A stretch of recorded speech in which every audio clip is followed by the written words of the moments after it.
Hi guys, welcome to another Touch of Film. This is my review of Trainspotting 2, known as T2 Trainspotting. Trainspotting is the original movie. It's like one of the most iconic British films possibly of the whole 90s. I mean, it changed British cinema.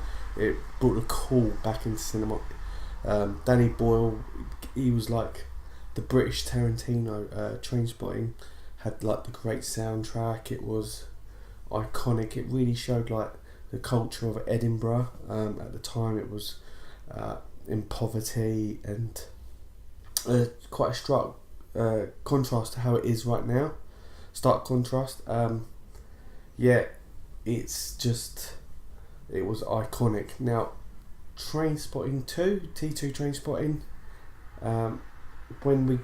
when I heard this movie was going to come out, I was really nervous actually.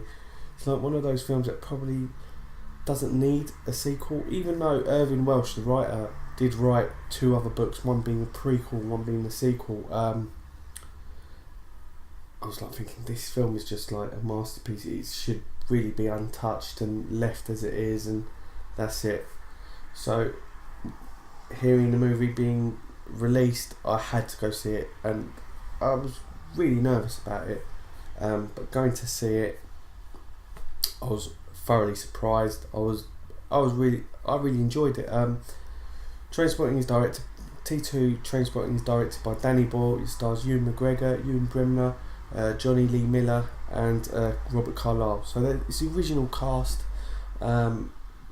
It's set 20 years after the original movie. After Renton, played by Ewan McGregor, steals £16,000 from his friends and goes to Amsterdam to live a more comfortable lifestyle and just get away from the drug scene. Trainspotting was a film about heroin abuse. It did not glamorise it at all. It really did show the dark side. So after 20 years, he decides to come back to Scotland, and it is a completely different scene.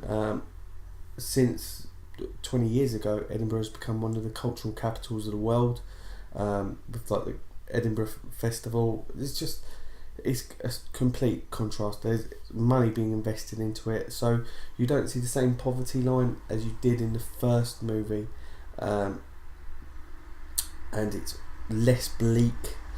You still got the same characters. Sick Boy, played by Jonny Lee Miller, works running his auntie's pub, and as well as blackmailing men which go to seek prostitutes that work for him.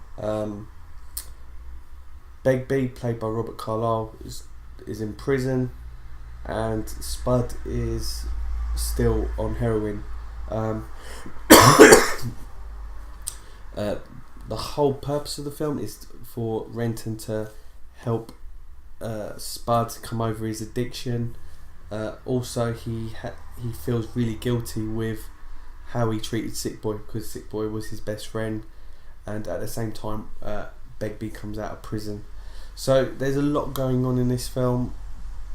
I don't really want to ruin any the plot for anyone. It's a very different film from the first, in the sense that it's more a film of nostalgia, whilst the first was all about fun. They were all in their 20s. Now they're in like their 40s, and they wish they could go back in time. They've really aged. Begbie isn't even the same, whilst he's still the most vicious, one of the most scariest men I've seen in cinema. He's still not the same person that he was. The film is still funny like the first. There's still like elements of dark humour, and a lot of flashbacks to the first film. So there are little cut scenes from the first, scenes like the quite darker scenes when they start looking back at the past. The cinematography is very different from the first. It's a lot more, I think, glowy, the little elements of special effects, which obviously aren't like crazy CGI, but way things are projected onto the screen is just brilliantly done. Danny Boyle, like Trainspotting was my favourite of his films, as well as Shallow Grave, so his two earlier films were the best, and I think this is a big depart from his most recent work with Slumdog Millionaire, Steve Jobs, and it is back to his roots with those films. And I think some of the performances, I mean, Ewan Bremner as Spud, he's really stole the screen from, you really feel for him. He's become more of a main character in this, and you're really like behind him, trying to help him. Yeah, fantastic movie, guys. I thoroughly enjoyed it. One of the best sequels I've actually seen, which is crazy to say. I mean, it's not up there with Godfather 2, but it's a lot better than what I thought it would be, and I would definitely give it like a 4 out of 5. It's brilliantly done. I'm glad that they've done this. It's not like Irving Welsh's second book.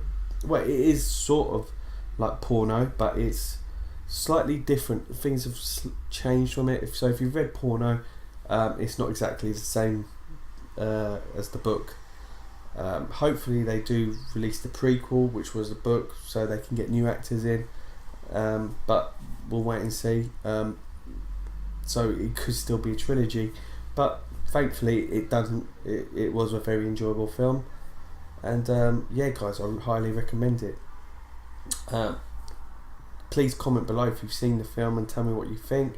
Subscribe, and I'll see you next week, guys. Take it easy. Bye.